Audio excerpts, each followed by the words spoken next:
Bonjour à tous, nous vous souhaitons la bienvenue à ce webinaire qui est organisé par notre groupe de travail Transition écologique de la UGC. Nous accueillons aujourd'hui Félicien Tillou qui va nous présenter l'outil CO2ST. C'est un outil qui a été développé avec CO2 lectif, collectif. Donc l'objectif de ce simulateur qui est en ligne, accessible gratuitement, et de permettre à ses utilisateurs donc, de calculer l'empreinte carbone d'un projet de construction, mais également en prenant en compte les caractéristiques techniques et le coût économique. Avant de passer la parole à Félicien, je vais vous présenter en quelques mots les missions de notre groupe de travail transition écologique de la UGC. Alors, on va dire que notre objectif principal, c'est de promouvoir l'enseignement de la transition écologique d'une part et de valoriser les projets de recherche en lien avec cette transition écologique. Donc, on a un volet recherche qui est animé par Florence Collet, qui est présente aujourd'hui également. Et donc, dans ce volet recherche, chaque année, lors des rencontres universitaires de génie civil, qui auront lieu cette année à Toulouse, on remet un prix transition écologique sur un papier qui nous a semblé le plus prometteur vis-à-vis de ces enjeux et où la présentation a été sympa. Voilà. Et puis également, il y a la Fédération de la fresque donc, qui a été créée. Florence en est la co-directrice et donc qui a été lancée en mars. L'autre volet, c'est le volet enseignement où nous avons plusieurs missions. Les webinaires donc d'une heure sur l'utilisation d'outils, de thèmes dédiés sur la présentation des associations, donc tels que celui d'aujourd'hui. Nous avons également des ateliers participatifs en ligne sur la mise en place de l'enseignement dans les formations. Donc, ça sont des ateliers plutôt auxquels les enseignants du supérieur participent, voire du secondaire. Et ça, nous en avons organisé en 2022-2023. Et les prochains, on va faire une série de ces ateliers à partir de juin et juillet à 2026. Ensuite, la veille des rencontres universitaires de génie civil, on a une journée enseignée la transition écologique avec un pilote et un thème chaque année qui est différent. Et cette année, c'est sur l'enseignement des matériaux géosourcés. Enfin, nous tenons à jour des documents de veille sur certains sujets qui font en général suite à ces journées d'enseignement. Et nous avons deux papiers en cours, un sur les outils ACV, donc qui est piloté principalement par Adélaïde Ferraille, et l'autre sur la biodiversité qui fait suite à l'atelier de l'an dernier qui était piloté par Marie Salgue, pardon. Et enfin, on participe également au groupe de travail métier de la FGC dont l'objectif est d'inciter les jeunes à venir dans le génie civil. Et là-dedans, nous avons des actions liées au développement durable, comment le développement durable peut inciter les jeunes à participer. Enfin, on vous incite à aller sur à aller voir nos différents moyens de communication, en particulier la page web sur le site de la UGC. On a une page donc évidemment annuelle pour chaque rencontre, mais également une page dédiée à notre groupe. La chaîne YouTube AUGC où le replay de ces webinaires sont mis à disposition. Certaines publications à JCE dédiées et puis régulièrement nos publications LinkedIn. Voilà, je vais passer maintenant la parole à Félicien Tillou qui va donc nous présenter l'outil CO2ST. Voilà, j'arrête le partage, Félicien. Je pense que Ouais, vous pouvez prendre la main. pas de souci. Hop, je partage. Alors, je vous partage un petit support pour commencer, et après, je vous montrerai l'outil en lui-même. C'est pareil, je vais couper ma caméra parce que j'ai des petits soucis de réseau. Je suis un peu loin de ma Ouais. box. Et du coup, Là, effectivement, donc, je vais vous on est, parler. Oui. on n'est pas en mode présentation, par contre. Ah, oui, pardon. Excusez-moi. Hop, voilà. C'est mieux. Parfait. Donc, moi, je vais vous parler effectivement. Alors, c'est COST, le nom, plus que CO2ST. Pardon, c'est Coste. Très bien. Pas Merci, de je souci. retiendrai. Même si CO2ST pourrait faire, mais donc Didier, c'est un outil qui va s'intéresser du coup à la décarbonation de la structure, mais en plus de la décarbonation, on intègre le coût. Et du coup, le but, c'était pas de faire un outil d'ACV complet au sens outil de calcul R2020 comme vous pouvez avoir déjà vu, vous allez voir plus tard, type Nuco, Viscad, etc. Mais c'était d'apporter un outil complémentaire qui permet aux utilisateurs d'avoir une aide à la décision sur la conception des bâtiments, sur la partie superstructure, mais pas que, vous allez le voir. Et dans cet outil, on intègre aussi également les exigences de technique dessus et en plus de l'empreinte carbone. Et du coup, voilà. Et du coup, je le dis tout de suite, hop, effectivement, c'est propulsé par une entité qui s'appelle Collectif, pour reprendre le jeu de mots, qui est en fait une agrégation de plusieurs entités en train de finaliser, mais pour le moment, on est du coup France Ciment, où je suis salarié, l'UNSFA, Pôle Habitat, Buder, c'est code ingénieur, et on a récemment l'Intec également qui s'est pardon, joint à nous. Voilà. Et donc ça se veut un club qui à terme pourra promouvoir des solutions de décarbonation. Le contexte, très rapidement dessus, mais je pense que vous l'avez tous en tête. Donc mise en place de la R 2020, nouveau seuil réglementaire IC construction, évolutif dans le temps avec un renforcement du seuil tous les 3 ans, avec un objectif à moins 31, moins 35, ça dépend, etc. Mais voilà, c'est l'ordre de grandeur. Moins 33, on va dire, au milieu, d'impact carbone en 2031 par rapport à 2022. Et du coup, on va dire chamboulement des habitudes au niveau de la filière de construction, avec la nécessité pour les constructeurs promoteurs de réduire régulièrement l'empreinte carbone des bâtiments neufs en travaillant sur le gros œuvre, mais pas que, hein, parce que comme vous voyez sur le côté, le bâtiment, c'est pas que le gros œuvre, hein, le gros œuvre, c'est un tiers. Donc il y a aussi le second œuvre et les équipements. Et tout ça, c'est évolutif également dans le temps. Outre le carbone, c'est que le coût va également évoluer dans le temps en fonction de l'évolution de la décarbonation des produits. Souvent, quand il y a des évolutions comme ça et qu'on a des process à adapter, des nouveautés qui arrivent sur le marché, les coûts évoluent également, donc il faut tenir ça en compte. Et c'est tout le but de cet outil, c'est de dire, voilà, on vous donne l'entrée carbone, mais on intègre également l'entrée coût de manière à ce que vous ayez la double lecture et que vous ne soyez pas perdu dans...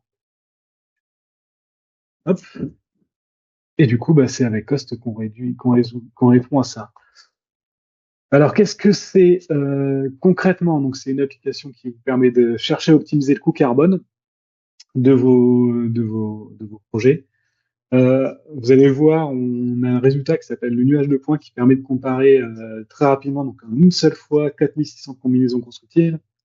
Le but, c'est d'éviter les itérations. On fait un bâtiment, on lance les calculs, on revient en arrière pour remodifier, on relance des calculs, et à la limite, on fait voilà après 5-6 comparaisons comme ça. Là, vous avez 4600 combinaisons en une seule fois, et vous pouvez très rapidement aller regarder et comparer ces combinaisons. L'usage, c'est plutôt, on le voit plutôt en phase esquisse, avant projet, de manière à ce que on puisse voilà prendre très en amont les problématiques de conception. Mais ça peut même être au moment de la conception, puisqu'on l'a présenté à différents acteurs et eux étaient même intéressés pour se dire voilà, le projet évolue au fur et à mesure même de la conception, comment on ajuste ce modèle-là des choix constructifs.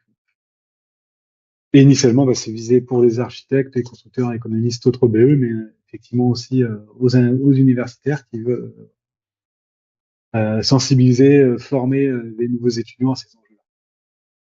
Et le fonctionnement de l'outil, vous allez voir, mais très rapidement, c'est un précalcul de structure. Donc en fait, pour dimensionner le bâtiment, vous allez voir, on saisit une vingtaine de données à peu près, qui dimensionnent le bâtiment. Et à partir de ces données, on va faire un précalcul de structure qui va nous permettre de dimensionner structurellement la solution constructive. Et c'est à partir de ce précalcul de structure que nous, derrière, on calcule les quantitatifs nécessaires et du coup les quantités de carbone et la valeur économique de tous ces éléments. On intègre donc l'intelligence structurelle, c'est-à-dire que notre précalcul de structure, ça s'assure que les solutions constructives tiennent debout. Le bâtiment, il va pas s'effondrer normalement. Mais on s'est pas limité à ça, c'est qu'en fonction des choix constructifs qu'on peut faire sur de grosses œuvres, on peut avoir également aussi des ajustements, enfin, des compléments thermiques, acoustiques, feu à mettre en œuvre. Et l'exemple que j'aime bien prendre, c'est vous avez un bâtiment avec une dalle pleine. Et souvent la dalle se suffit elle-même pour tout ça. C'est-à-dire que structurellement, elle va tenir, thermiquement, question, acoustiquement également, et en feu, c'est pareil. Il y a pas de souci. Maintenant, vous voulez décarboner, vous enlevez votre dalle pleine, vous la passez sur une solution en plancher poutre alourdi. Et là, vous allez devoir déjà, juste pour l'habillage, mettre un faux plafond sur votre solution plancher poutre alourdi. Donc, c'est un élément qui est intégré dans ce second œuvre qu'il faut ajouter. Et pour l'acoustique, il faut mettre une chape. Et du coup, tout ça, si on veut un système équivalent entre dalle plane et plancher poutre alourdi, il faut prendre en compte le sandwich en plus. Donc, tout ça, on intègre dans le modèle de manière à être sur un périmètre équivalent maintenant. Et c'est pour ça que du coup, on n'est pas uniquement sur le lot 3, donc le lot grosse superstructure, le gros œuvre. Mais en fait, on est lot gros œuvre plus une partie du second œuvre, et cette partie du second œuvre, en fait, c'est vraiment le second œuvre qui est indispensable et indissociable des choix qu'on fait en gros œuvre. Et on n'a pas non plus la totalité du bâtiment parce que pour le moment, on ne dimensionne pas tout ce qui va être équipement sanitaire, etc., réseau électrique. Donc c'est vraiment un outil pour aller chercher à essayer de décarboner la partie gros œuvre, de la construction. Donc c'est en complément des outils d'ACV qu'on peut avoir. Et pour ça, on se base sur les données reconnues. Donc la partie carbone, c'est les données INIS, BETI, EIB, etc., qu'on met à jour régulièrement. C'est tous les 6 mois en même temps que INIS fait ses mises à jour. Et on intègre également des données économiques qui, là, sont issues de retours d'expérience de constructeurs, de bureaux économiques et croisés avec de la bibliographie. Voilà à peu près ce que c'est Cost, en vue pleine, si je peux dire. Avant que je vous montre l'outil, il faut juste que je vous explique le principe fondamental vraiment du fonctionnement de Cost, ce qu'on a appelé les combinaisons. Et en fait, vous allez voir, donc je vous ai dit 4600 combinaisons. En fait, 4600 combinaisons, c'est pas 4600 systèmes constructifs. Soyons clairs. En fait, on a un certain nombre de systèmes constructifs qui sont embarqués dans l'outil.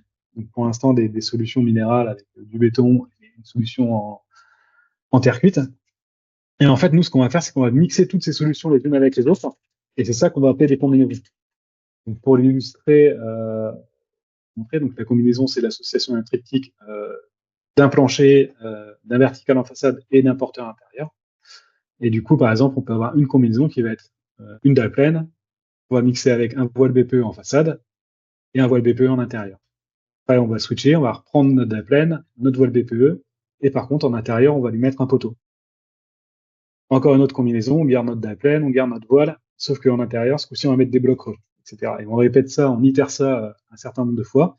Et à un moment donné, on va arriver sur une combinaison qui va être une prédalle, avec des blancs qui sont en façade, des poteaux, ou très alourdis, avec des voiles BPE et des voiles BPE. Voilà. Donc c'est ça, comme ça qu'on construit nos 4600 combinaisons. Et ensuite, bien sûr, on vient adapter le second œuvre nécessaire pour répondre du coup à ce que je vous disais, aux exigences équivalentes en termes de fonctionnalité, les différentes combinaisons. Donc les doublages, les faux plafonds, les menuiseries, etc. Donc, c'est vraiment ce principe-là qu'il faut avoir en tête sur comment ça fonctionne. C'est un certain nombre de produits, donc voilà les solutions constructives qu'on embarque. Donc vous voyez, il n'y en a pas énormément pour le moment. On a 4 systèmes horizontaux, alors pas 4, mais un petit peu plus systèmes de façade, et pareil en intérieur. Et on vient mixer toutes ces solutions-là les unes avec les autres. Et on vient du coup calculer ça à chaque fois. Et sachant qu'en plus, on a intégré une variable en plus qui fait un batch de données en plus, qui est pour le béton prêt à l'emploi. Dans l'outil, on intègre directement des empreintes carbone différentes. C'est-à-dire que la pleine BPE ici, vous allez avoir un calcul où elle va être en standard, un calcul où elle va être en empreinte carbone réduite, et un autre calcul où elle va être en empreinte carbone encore plus réduite. Voilà. Et du coup, on vient remixer encore ça fait encore un jeu de données derrière, et sachant qu'on a différencié également les empreintes carbone entre les verticaux et les horizontaux, parce que ça peut arriver qu'on n'ait pas les mêmes contraintes, et du coup, on dissocie les formulations de béton entre les horizontaux et les verticaux. Voilà, donc c'est vraiment, encore une fois, c'est vraiment ce qu'il faut avoir en tête. On a ces produits-là, on les mixe les uns avec les autres, et c'est ça qui nous sort nos données, nos 4600 combinaisons derrière. Alors ça, je vais vous montrer directement l'utilisation. Et du coup, l'outil, j'ai oublié de le dire initialement, l'outil est disponible à cette adresse, on va y aller ensuite. Il est gratuit, il est accessible à tout le monde. Il n'y a pas besoin de licence ou quoi que ce soit, vous avez juste à rentrer à vous enregistrer, donc vous rentrez votre mail, vous validez votre adresse mail, et après vous pouvez y accéder et jouer avec autant que vous voulez. C'est accessible et gratuit à tout le monde. Et pour faire la démonstration, donc je vous propose de faire un petit exemple. C'est un bâtiment qu'on a à côté de nos bureaux, qui est en train de se construire. Donc là, vous avez la zone d'emprise au sol en fait sur laquelle il est en train de se construire. C'est un bâtiment qui va faire à peu près 20 mètres de façade, 15 mètres de profondeur, qui ressemble à ça. Et bon, là, on va faire juste le cas 1. Et en gros, il va être à peu près découpé comme ça, donc 5 trames de 4 mètres de portée, et dans la profondeur, une trame de 6 mètres, un espace de circulation, on va dire, de 3 mètres et un autre espace de 6 mètres. Donc, on va se baser là-dessus pour faire notre cas d'exemple. Donc, ce que je vous disais, l'outil est disponible ici à cost.io, accessible à tout le monde. Donc, vous vous connectez. Hop.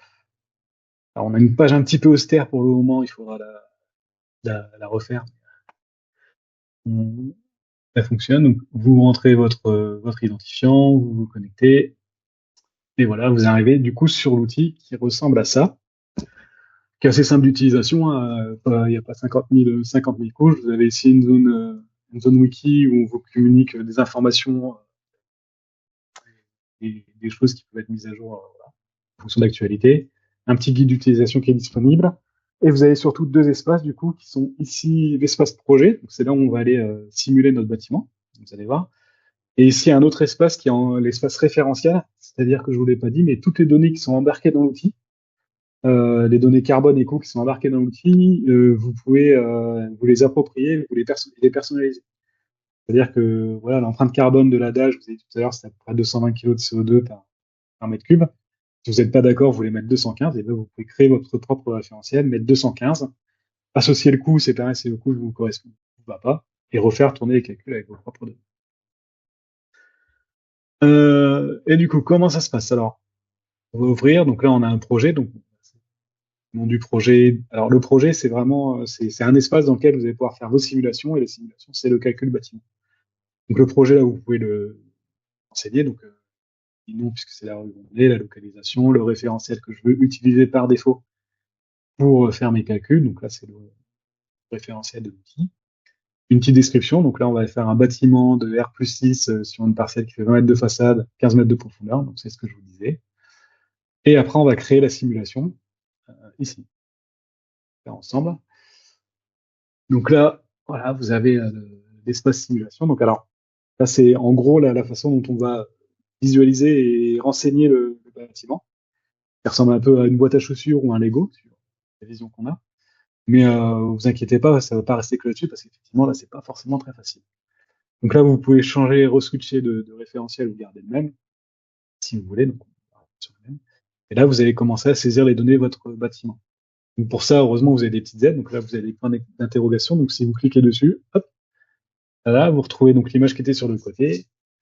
Mais ici de manière un peu plus grande et surtout on vous dit quelles données il va falloir saisir. Donc là, si je reprends mon bâtiment de tout à l'heure, qui était 20 mètres de façade, et qu'on va se dire, voilà, la façade, c'est la face qu'on voit, c'est celle-là, et la profondeur, ça va être celle-là. Et bien ici, on va dire, voilà, quelle longueur tu veux saisir ici. Donc là, on a dit, nous, c'était 4 mètres. Hop, je vais saisir la dimension. 4 mètres. Là, on vous demande la même chose pour la trame intérieure. La trame, pareil, à faire 4 mètres. Et là, l'autre trame de rive, ici, hop, et c'est pareil, celle-là, disons, on disait qu'elle faisait 4 mètres. Voilà. Et là, on vous demande la trame intérieure est fixe, c'est-à-dire qu'on l'a définie une fois et après on l'a fait se répéter. Donc là, on dit, ben voilà, nous, on avait besoin de 5 trames en totalité, donc 3 trames intérieures, donc à ce moment-là, on vient mettre 3. Et là, on a bien notre façade de 5 trames de longueur, avec des portées de 4 mètres. On fait la même chose dans l'autre sens, donc là, du coup, on va dimensionner ici la profondeur, ce qu'on peut appeler un pignon, si vous voulez, cette partie-là. Donc là, ici, il faut dimensionner cette partie-là. Donc ici, on avait dit que ça faisait 6 mètres. La portée intérieure ici, c'était 3 mètres. Hop. Et l'autre longueur, hop, ici, c'était 3 mètres. C'était 6 mètres, pardon. Donc je remets 6. Et en intérieur, on a une seule trame. Voilà. Et là, du coup, on a dimensionné l'emprise au sol, les portées, etc. de notre bâtiment. Donc, encore une fois, 5 portées de 4 mètres, 20 mètres de façade, 15 mètres de profondeur avec 6 mètres, 3 mètres, 6 mètres, et en tout 3 portées. Une fois qu'on a fait ça, on va dire qu'on a fait plus dur au niveau du dimensionnement structurel volumétrique du bâtiment, et après, on va pouvoir passer à des dimensions un peu plus simples. Donc là, la hauteur sous plafond, donc ça s'entend vraiment de la hauteur de la dalle de l'étage ou du rez-de-chaussée jusqu'à au sous-plafond. Donc là, 2,60 m. Le nombre d'étages, donc on a dit que c'était un R+6. Le ratio CHAB-SDP, donc alors ça c'est pour faire le calcul vraiment au format REMAVA. C'est pas une obligation, si vous voulez rester en SDP, vous mettez 1. Et si vous voulez vraiment vous rapporter à l'unité de la REMAVA, soit la CHAB, soit la SU, à ce moment-là, vous mettez votre ratio, si vous voulez surface habitable sur surface de plancher. Donc là, ce bâtiment-là doit être à 0,82, je crois. Voilà, votre taux d'ouverture en façade, donc ça, c'est combien vous avez de fenêtres? On va dire 20%. Est-ce qu'on a des pignons aveugles ou pas? Donc en gros, est-ce qu'on a des ouvertures sur les pignons sur ces parties-là? Et là, si vous aviez vu, si vous vous souvenez de l'image, en gros, on est encastré entre deux immeubles, donc en gros, on n'a pas de fenêtre sur les pignons. Là, hop, pas d'ouverture sur les pignons. Les zones climatiques, on est en HAB. Là, on a déjà saisi, voilà, une partie des données. On passe à l'étape suivante, qui est là le dimensionnement euh, technique, on va dire, des planchers en fonction des charges qu'on va avoir et des destinations d'usage. Vous avez différents types de destinations d'usage pour le moment, donc habitation, tertiaire bureau, tertiaire enseignement. Et quand vous les saisissez, on vous propose des valeurs les plus courantes qui sont indiquées, mais vous pouvez très bien les switcher et dire, bah, moi je suis pas d'accord, je veux que ce soit 150 par exemple, et 200, et à ce moment-là, le calcul va être pris en compte avec ces valeurs-là. Pareil pour la toiture, et vous pouvez pareil modifier hop, en fonction des valeurs que vous voulez. Et le dernier set de données qui est là, le plus compliqué à appréhender, mais pas forcément, la date de rez-de-chaussée. Donc nous, pour le moment, on dimensionne techniquement que la superstructure, donc tout ce qui est au-dessus de la date de rez-de-chaussée. La date de rez-de-chaussée, donc soit vous la prenez pas en compte, à ce moment-là, vous mettez à 0, soit vous pouvez l'intégrer, et à ce moment-là, c'est à vous de la dimensionner en fonction du sous-sol, parce que en fonction du sous-sol, du type de fondation, de si on a des circulations, etc., ça redemande un calcul spécifique qu'on n'a pas encore intégré. Donc là, hop, je mets une dalle, par exemple, assez courante, donc, soit 40 cm, une empreinte bas carbone et 60 kg d'armature par mètre. Là, est-ce que vous avez des secondes œuvres? Donc, est-ce que vous voulez des faux plafonds ou pas de faux plafonds sur la solution? Sachant que si vous avez obligatoirement besoin d'un faux plafond pour l'acoustique, ou dans le cas des planchers poutres alourdis pour la finition, il sera pris en compte quoi qu'il arrive, même si vous mettez.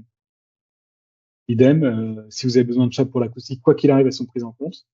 Et si vous voulez en avoir absolument partout, eh ben, vous pouvez dire à l'outil, moi j'en veux partout.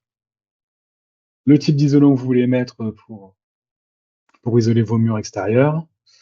Et vu qu'on a calculé les vides, même si c'est pas directement obligatoire par rapport à la structure, on remplit les vides, donc vous avez aussi les menuiseries, etc., que vous voulez prendre en compte, le type de menuiserie, donc PVC. Et le dernier jeu de données qui est plus difficile à appréhender, mais on peut s'y faire assez rapidement, c'est tout ce qui va être dimensionnement ou aménagement du bâtiment. Par défaut, l'outil calcule les éléments structurels de manière à ce que plus optimisé d'un point de vue carbone. Donc, en fonction de vos portées sur les planchers, vous allez avoir potentiellement des épaisseurs de planchers différentes. Ce qui peut être compliqué à appréhender d'un point de vue chantier, parce que du coup, ça demande des hauteurs de coffrage différents, etc. Donc, vous avez la possibilité de dire, bah non, à ce moment-là, moi, je veux que mon plancher soit entièrement homogène, et à ce moment-là, on va s'aligner sur l'épaisseur de dalle la plus importante. Alors là, juste pour exemple, je vais vous mettre non, parce que comme ça, quand on aura des sorties de résultats, on pourra voir la différence d'épaisseur. Les linéaires de murs non porteurs, alors c'est pareil, c'est que quels que soient les petits pointillés que vous avez ici sur le schéma, en fait, on les remplit, que ce soit porteur ou non porteur. Et si c'est non porteur, ben, vous pouvez dire non. Vous me dites il y a 1, 2, 3, 4, 5, 6 linéaires non porteurs, moi j'en veux que 3. Et à ce moment-là, vous mettez 50%, et ça vous comptera que 3 espaces de coupure de votre aménagement intérieur. Et pareil sur les poutres porteuses, donc on a une solution en poteau-poutre. Et si vous voulez par exemple avoir un espace de bureau qui est grand ouvert, un bâtiment poteau-poutre ouvert, et ben à ce moment-là, vous pouvez dire que sous vos poutres intérieures, vous voulez pas de remplissage. Et du coup, à ce moment-là, votre espace va être complètement ouvert et vous aurez un espace un peu bureau paysager. Donc là, je le remplis complètement de manière à ce qu'on soit comparatif. C'est-à-dire qu'on va fermer les espaces et qu'on soit comparatif avec des solutions en voile en bloc ou en voile BPE plein. Une fois que c'est fait et que vous avez enregistré ça, donc voilà, c'est assez rapide. Donc il faut se plonger une première fois dedans et comprendre à quoi correspondent les données, mais une fois que c'est fait, c'est assez rapide. Vous enregistrez. Voilà. Ici, vous avez un petit rappel du bâtiment. Donc, on a bien un bâtiment qui fait 20 mètres de longueur, 15 mètres de profondeur. Il va avoir 7 niveaux, donc un R+6, 300 mètres d'emprise au sol. Là, vous avez la surface de plancher pour un niveau, la surface de plancher totale, la chab, etc. Et vous lui donnez un petit nom. Hop. Et vous lancez la simulation. Donc là, on revient à la page d'accueil, c'est tout à fait normal. C'est que l'outil va faire les calculs. Donc là, vous voyez, il y a planifié, donc il se met dans le moteur de calcul, il se met à la queue. Et hop, là, c'est en train de tourner, donc les calculs se font. Donc encore une fois, là, il reprend tous nos systèmes constructifs les uns avec les autres. Il les mixe ensemble, il les dimensionne, et derrière, il va nous sortir le positionnement coût carbone de nos 4600 combinaisons constructives. Et ça prend à peu près entre 45 secondes et 1 minute pour arriver au résultat. Donc, le temps d'aller se faire un petit café en attendant les résultats. Voilà. Du coup, c'est terminé. Et pour accéder aux résultats, tout simplement, vous cliquez. Alors, une petite alerte pour dire que ça remplace en rien un vrai calcul d'ACV ou un vrai calcul de structure. Hein. C'est un pré-calcul de structure qu'on fait. Et vous arrivez du coup sur ce tableau, enfin, sur cette page qui est du coup ce que je vous disais, le résultat en nuage de points, qui positionne du coup horizontalement l'estimation économique de votre combinaison et verticalement l'empreinte carbone de votre combinaison. Et du coup, chaque point, c'est vraiment une combinaison constructive associée encore une fois du triptyque du coup plancher, porteur de façade et porteur intérieur. Et ici, c'est classé en couleur en fonction du type de système de plancher que vous embarquez dans votre solution. Donc tout ce qui est en vert, ça va être des solutions avec des planchers en poutre alourdie. Tout ce qui est jaune, ça va être des solutions en dalle à violet. Vous avez les rouges ici. Hop. Alors les bleus d'abord qui sont les dalles pleines, et vous avez les rouges qui se battent quelque part, voilà, qui sont ici les solutions avec des pré-dalles pré-contraintes. Donc ça, le graphique est interactif, hein, vous pouvez zoomer dessus comme ça, hop, bien, hop, tac. Vous voyez que vous avez des bulles qui s'affichent à chaque fois, qui donnent quelques indications très rapides sur la combinaison. Donc là, par exemple, c'est la combinaison avec d'un plein en béton armé, en formulation bas carbone pour le plancher. Ensuite, la ligne du dessous, vous avez l'horizontale de façade qui est ici un bloc béton isolé. Et si le bloc béton passe plus, on passe sur des voiles. En façade, en intérieur, vous avez que des voiles et c'est formulé en très bas carbone. Et ensuite, vous avez l'estimation économique au mètre carré chab et l'impact carbone au mètre carré. Voilà pour la partie graphique. Et du coup, autour, vous allez retrouver tout un tas de zones de filtre qui permet d'aller filtrer les résultats en fonction soit des empreintes carbone que vous voulez, du sens porteur, là, calcule les sens porteurs, les combinaisons constructives dans les deux sens porteurs. C'est-à-dire que notre bâtiment calcule à la fois en sens porteur X et à la fois en sens porteur Y. Avec des fois des nuages de points qui peuvent varier assez fortement. Hop, comme vous voyez, les combinaisons Y elles sont plus intéressantes visiblement que les combinaisons en X. Et ici, vous avez les filtres pour les solutions techniques. Donc, là, si vous affichez que les solutions en poutre alourdie, avec du bloc creux, par exemple, c'est uniquement solution en poutre alourdie en bloc creux. Un exemple que j'aime bien prendre, c'est, on va mettre tout en standard, avec que du béton coulé en place. En gros, ça revient, c'est des solutions, on va dire, classiques, tout BPE partout, en façade et en plancher. Et on voit qu'on a deux résultats, donc sont ici, et on peut dire, ben, cette solution-là, ça va être nos solutions de référence. Donc à voilà 212 kg de CO2 à peu près et 775 euros. Et à ce moment-là, on peut créer ce qu'on appelle un point de référence. 212 et 795, c'était ça, 775, 775 euros et 212 kg de CO2. Vous enregistrez votre point de référence. Et hop, celui-ci, il va venir se positionner sur votre graphique. Et à partir de là, bah, vous pouvez redézoomer et accéder à votre nuage complet et voir où se positionner la solution que vous aviez en tête initialement pour votre projet. Et voir que du coup, bah, par rapport à cette solution, il y a plein de solutions techniques qui peuvent permettre de décarboner à coût équivalent, voire même des solutions techniques qui peuvent décarboner à des coûts plus intéressants. Et si vous voulez aller plus bas, bah, vous pouvez même décarboner ici avec des solutions poutre alourdie, visiblement, à un coût un petit peu plus élevé, mais qui reste maîtrisé par rapport à d'autres solutions techniques qu'on pourra avoir, puisque là, on va prendre voilà, à peu près 30 euros du mètre carré, forcément énorme par rapport à d'autres solutions techniques. Une fois que vous avez ce nuage de points et que vous avez prêt à identifier les solutions techniques que vous voulez, donc là, pour l'exemple, on va venir se positionner ici. Hop. Là, donc on va prendre une prédalle, une dalle pleine, une solution en poutre alourdie, et il n'y a pas une dalle à violet qui traîne, si voilà, une dalle à violet. Et vous voyez, quand j'ai cliqué sur les points, il y a des lignes qui sont affichées dans un tableau en bas, Et du coup, c'est ce qu'on appelle la sélection, et c'est la sélection de solutions qui vous semble le plus intéressante et que vous allez pouvoir aller explorer. Donc à ce moment-là, il faut lui donner un petit nom à cette sélection. Donc, sélection 1, ça la créer. Et à partir de ce moment-là, elle est enregistrée, elle est disponible ici, vous y aurez toujours accès. Si vous voulez créer une autre sélection, hop, hop, avec des deux points, sélection 2, mais cette sélection ne vous plaît pas, bah, vous pouvez toujours revenir à votre sélection.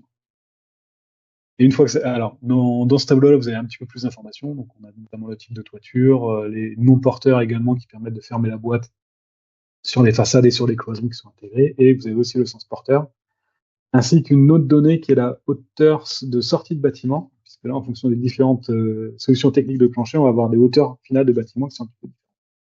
Et ça peut être important en fonction des PLU, etc. Une fois que vous avez votre solution, enfin votre sélection, vous cliquez sur voir et comparaison, et là, vous avez accès du coup à un détail, à un éclaté carbone ici et coût de vos différentes combinaisons, et ici détaillé par produit. Donc, c'est-à-dire qu'ici, vous allez avoir voilà, votre date de rez-de-chaussée, on dit qu'elle pèse à peu près 19 kg de CO2 par mètre carré. Ici, votre étage courant, il pèse 55 kg. La poutre, c'est 20 kg. Les murs en façade, 6 kg, etc. Donc, vous allez avoir comme ça le descriptif complet enfin, l'éclaté complet de l'impact carbone de vos différentes combinaisons. Et également le coût. Vous pouvez l'avoir par sous l'eau ou par l'eau, de degré de finesse que vous allez avoir besoin. Et une fois que vous avez identifié, on va dire, voilà, votre solution préférentielle, donc là, on va dire qu'on va prendre, j'aime bien les poutres alourdies, donc on va prendre les poutres alourdies qui sont ici, donc à la 33-24. Vous revenez à cette étape-là, et ici, vous avez une petite flèche qui vous permet de télécharger. Il va falloir que je switch par mon écran, qui vous permet de télécharger un descriptif complet de la solution technique. Et du coup, là, vous avez voilà, un descriptif technique de la solution qui a été dimensionné dans l'outil. Donc, bon, un rappel voilà, de la dimension. La nomenclature qui est un petit peu lourde à appréhender, mais qui permet de positionner techniquement les différentes solutions. Et donc là, vous allez avoir, par exemple, sur les planchers. Donc en horizontal, vous allez avoir, alors là, pour le coup, c'est partout pareil. Sur les planchers, ah non, les planchers poutres alourdies, pardon, c'est pas tout à fait pareil. Ici, en zone 1, votre solution technique, ça va être un plancher poutre alourdi de 16 cm avec 4 cm de dalle de compression. Et sur les zones 4, donc celles qui sont ici, en gros, c'est l'espace de circulation qu'on a défini tout à l'heure, vous allez avoir un plancher poutre alourdi qui va faire seulement 12 plus 4 cm. Et pareil en toiture, vous allez avoir une dalle de 22 partout, sauf en circulation, où dit une dalle de 16, ça suffit. Vous allez avoir voilà, le descriptif technique avec les quantitatifs à chaque fois associés à chaque élément. Donc la dalle de 16 cm, on en a besoin de 60 mètres carrés, grosso modo, et la dalle de 22, on en a besoin de 107 carrés. Les autres éléments, donc les hauteurs thermiques, est-ce qu'il y a des chapes, l'isolant acoustique, le faux plafond, la toiture, et après vous allez avoir la même chose pour les verticaux, avec ici du coup on a des blocs béton creux partout, mais vous voyez ça évolue puisqu'on part avec des blocs béton creux en B40, et à la fin on a des blocs en B80. Donc on a voilà une évolution de la solution technique en fonction du dimensionnement structurel du bâtiment. Pareil, vous allez avoir à chaque fois les quantitatifs associés, l'ITI, la menuiserie, etc. et un rappel de Hop, je repasse rapidement sur l'outil, puisque de toute façon j'ai quasiment fait le tour. Hop, voilà, donc voilà comment on arrive à dimensionner, à commencer à chercher les meilleures combinaisons constructives pour nos différents systèmes, en fonction de nos contraintes et du système enfin, du projet de construction. Je reviens juste du coup pour rapidement le référentiel. Je vais en ouvrir un. En gros, vous avez accès à toutes les données carbone et coûts qui sont embarquées dans les calculs. Donc là, vous avez pour la dalle béton armé, le béton armé de la dalle pleine en étage. Voilà, on trouve la près derrière. Tout à l'heure, c'était arrondi, là, c'est les vraies valeurs qui sont prises en compte pour les calculs. Donc voilà, votre dalle en empreinte carbone, elle fait 217 kg de CO2 par mètre cube. Et là, vous voyez, pour mon empreinte très bas carbone, j'étais à 140. Et là, j'ai essayé de faire tourner un calcul avec un béton à base de ciment biochar. Et du coup, je m'étais à peu près à 27 kg de CO2 par mètre carré. Et pareil, j'ai personnalisé en coût mes données. Ici, je les ai modifiées de manière à ce que ça puisse correspondre à la mise en œuvre de mes solutions avec ce béton biochar. Alors, c'est vraiment juste indicatif, les coûts là, c'est faut pas les prendre au pied de la lettre. C'est vraiment une estimation comme ça en disant voilà, le béton il va coûter 55% de plus que classique et voir comment ça se comporte. C'est pas des coûts qui sont représentatifs. Je le dis juste en information. Par contre, la donnée qui était ici, ça c'est vraiment une donnée qui est disponible sur Ignes, mais qui va prendre fin en fin juin, qui sera plus valable parce qu'elle est en un. Voilà, j'ai fait le tour pour l'outil. Et du coup, bah, je vous ai déjà parlé de collectif, donc on est arrivé au bout de mon côté. On peut passer aux questions si vous en avez. Merci beaucoup, Félicien, pour cette présentation. Je vais De rien. je vais dans un premier temps laisser la parole aux personnes qui sont connectées. Voilà, j'aurai moi quelques questions, mais je vais déjà voir si dans l'assistance, on a des questions. Donc, si vous en avez, n'hésitez pas à lever la main ou à prendre directement la parole.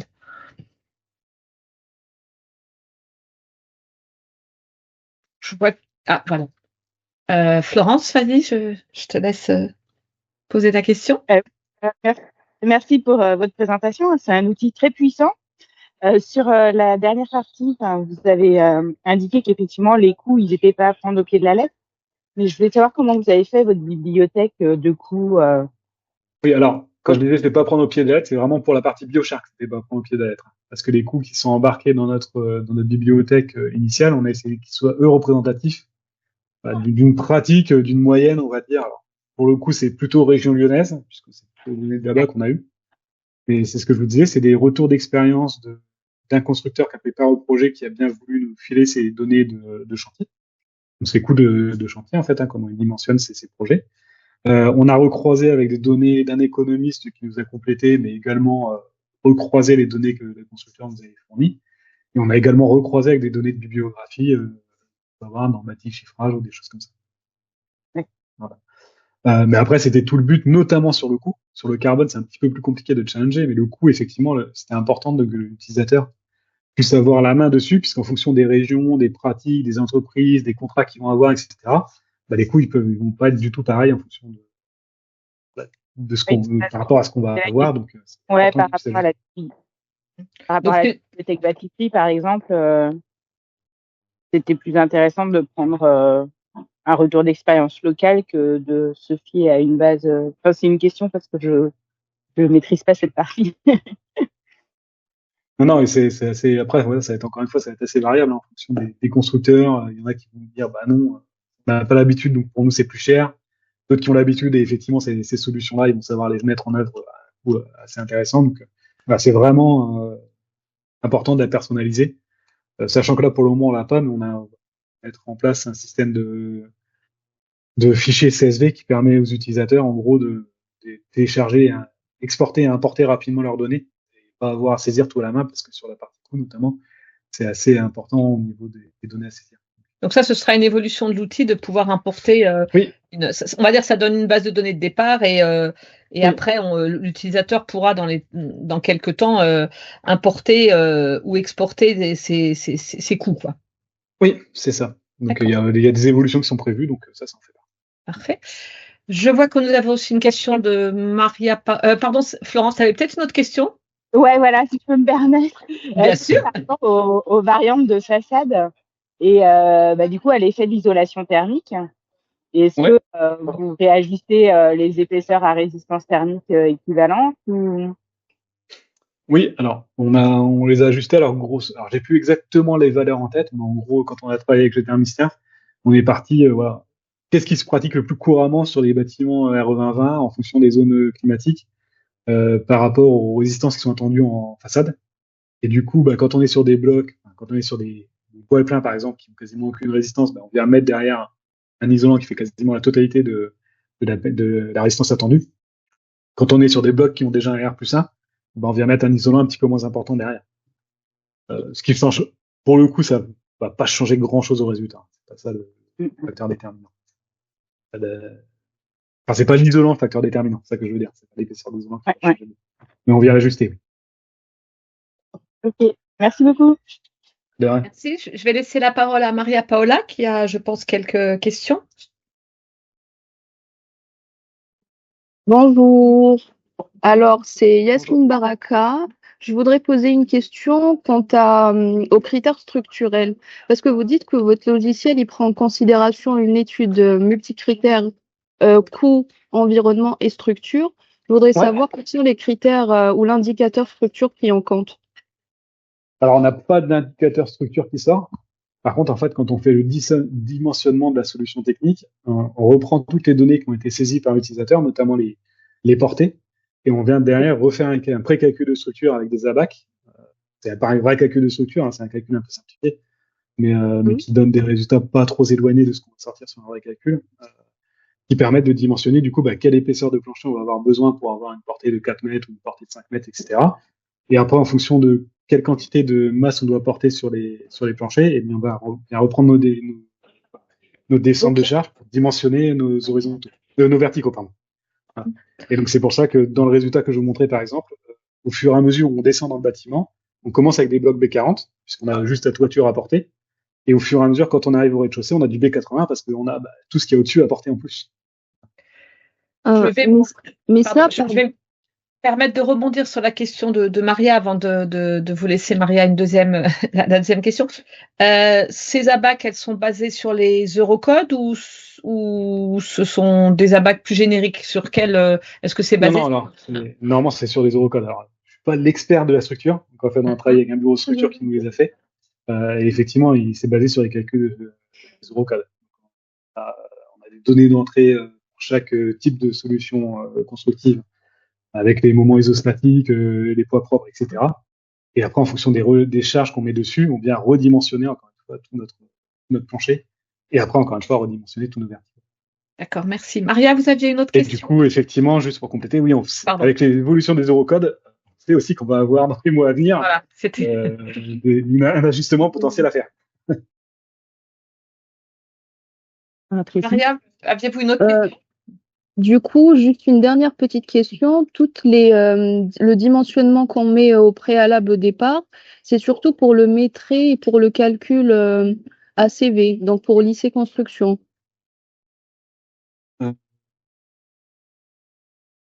Alors, oui, enfin, je vais dire ça comme ça, oui, effectivement, c'est ce qui permet, tout dimensionnement que vous mettez, c'est ce qui permet, nous, de dimensionner structurellement, encore une fois, le bâtiment. Et après, à partir de ces quantitatifs, on en déduit l'impact carbone et l'impact économique. Ok, et est-ce qu'on sait d'où viennent les datas que vous utilisez pour l'analyse du cycle de vie? C'est quoi? Oui, les datas, c'est en fait, alors effectivement, on n'a pas mis la source dans la base de données. Il faudrait qu'on le mette, mais on se pose la question de savoir comment on le met parce que ça fait beaucoup de données. Mais en gros, toutes les données qui vont être BPE, ça vient de Betty, qu'on a retravaillé au format RE20, bien sûr, avec le module D et la CV dynamique. Tout ce qui est préfa, ça va venir de EIB, l'équivalent de Betty, mais pour la préfabrication. Et tout le reste, notamment second œuvre, etc., ça vient de l'INES. Là, vous avez les systèmes climat, l'INES. Oui. Et pour aller vraiment au bout, en priorité, on a essayé d'utiliser les données collectives, donc les données des configurateurs. Et quand on n'en avait pas, notamment par exemple pour l'isolation des façades là, on n'avait pas un système complet. Donc plutôt que de devoir le reconstruire complètement et faire des moyennes de données, etc., on a pris la donnée individuelle. Voilà. Et on ne doit pas avoir de données par défaut. Normalement, on doit tout couvrir avec soit en priorité des données collectives ou après des données individuelles. On va faire des données. Voilà. Merci beaucoup. Merci beaucoup. Tariq, je crois que tu as une question à poser. Oui. Bonjour, merci pour cette présentation. J'ai une question sur en tout cas c'est une bonne présentation et surtout sur les outils, on va dire ACV. Il y a des outils aussi d'économie de la construction dynamique qui peuvent exister. Et pour vous, en tout cas, cet outil-là, il est plus, on va dire, un outil d'économie de la construction avec une touche ACV en plus, ou plutôt un outil ACV avec, on va dire, une touche coût de construction en plus. Ça, c'est la première. Et j'ai une deuxième question plutôt sur la présentation des résultats. C'est très bien, je pense que ça donne une présentation sous forme de nuage, en tout cas de résultats possibles et de possibles choix. Est-ce qu'il n'y a pas de l'optimisation aussi dedans avec des critères qui peuvent être, si je veux réduire à 30%, quelle solution je dois prendre ou des choses comme ça? Voilà. Ah. Alors pour la première, c'est, je dirais plutôt un outil d'ACV sur lequel on est venu greffer le coup. C'est plutôt comme ça qu'il faut le prendre. Voilà. Et c'est pas, enfin, je vous l'ai dit tout à l'heure en introduction, le petit club qu'on est en train d'essayer de monter, l'Intech nous a rejoint, c'est également pour ça. C'est parce que on essaie d'intégrer en plus la solution, la partie coût, plus comme vraiment une donnée de sortie cohérente, plus que comme un petit ajout en plus de l'information carbone. Pour voir comment on peut faire des liaisons avec eux sur leurs outils, leurs observatoires, etc., et avoir des données plus représentatives, et avoir un catalogue plus fourni, on va dire, de données. Et du coup, sur l'optimisation, alors ça a été un grand débat du développement de savoir comment on proposait les résultats à l'utilisateur. Là, pour le moment, on l'a fait comme ça, très libre, dans le sens où on lui donne tout et c'est lui qui se débrouille, parce qu'on voulait pas imbrider l'accès aux résultats avec des choses que l'utilisateur aurait déjà choisi avant même d'avoir tous les résultats sous les yeux. Typiquement, on s'est posé la question de savoir est-ce qu'on lui montrait, par exemple, pas les 4600 points, mais les 500 meilleurs. Ouais, mais 500 meilleurs, c'est quoi les 500 meilleurs? Est-ce que c'est en termes de carbone? Est-ce que c'est en termes de coût? Est-ce que c'est selon le couple? Sachant que c'est difficile à arbitrer à partir du moment où on dit, bah non, c'est soit cela, soit cela. Voilà. Donc, plein de questions comme ça. Et après, du coup, bah, si on veut aller chercher par exemple, le carbone moins 30%, bah, à ce moment-là, on peut passer par le point de référence ici, le calculer soi-même et venir positionner son point de référence à moins 30% en carbone. Et à ce moment-là, toutes les solutions qui vont être en dessous, elles seront les meilleures. Mais il n'y a pas de seuil directement positionnable dans l'outil pour le moment. Ça peut être une évolution, sachant que c'est un peu compliqué à voir, puisque ça, enfin voilà, faut voir. C'est pas forcément compliqué à mettre, mais vous disiez 30% par rapport au seuil 2031, c'est ça? Ou juste comme ça, 30%? Ouais. Ah, vous avez votre micro. Par exemple, oui. Ouais. Par exemple, ou en tout cas, en fait, on peut toujours garder le nuage de points, mais on peut proposer à côté je sais pas, une solution, voilà, la meilleure en termes de CO2, ou si on souhaite, tu vois, c'est juste guidé parce que peut-être des utilisateurs qui seront pas très pointus à analyser, en tout cas les résultats et lire, voilà, aller chercher, on pourrait les guider d'une manière un peu plus intuitive vers des choses simples. Voilà, si on souhaite avoir 10% de moins, voilà. Enfin, c'est clairement le genre de discussion qu'on a eu avant d'arriver à se dire, bon, non, on va donner pour l'instant tous les résultats, c'est plus simple. Parce je pense que la combinaison des deux peut être bien. Forcément trop le. Ouais, on savait pas trop forcément, encore une fois, comment trop les aiguiller, quoi. Ouais. C'est ça. Sachant que après, le développeur informatique nous a dit est-ce que vous voulez mettre de l'IA dans l'outil, puisqu'on met de l'IA partout. Potentiellement, ça pourrait être une des solutions. Et c'était la question suivante que j'allais, quand je parlais d'optimisation, c'est qu'il y a des outils maintenant qui peuvent, en tout cas sur un nuage comme ça où il y a 4600 solutions, de guider en tout cas de manière intuitive, en tout cas vers une sélection de solutions qui soient viables. Et voilà. Ça n'empêche pas de garder le résultat global pour une lecture des gens les plus initiés, mais au moins guider les moins initiés vers des choses. Oui, bon, après, il y a quand même les filtres qui peuvent, voilà, en fonction des solutions techniques ou des empreintes carbone que vous voulez viser, etc. Déjà bien ajusté. Hein, vous voyez, avec quelques filtres, on peut arriver déjà plus qu'à une dizaine de combinaisons. Cette partie-là, ça peut déjà trier assez rapidement les points. Et après, oui, alors je vous l'avais pas dit, c'est trop temps dessus, mais en fait, tous les projets sont partageables avec différents utilisateurs.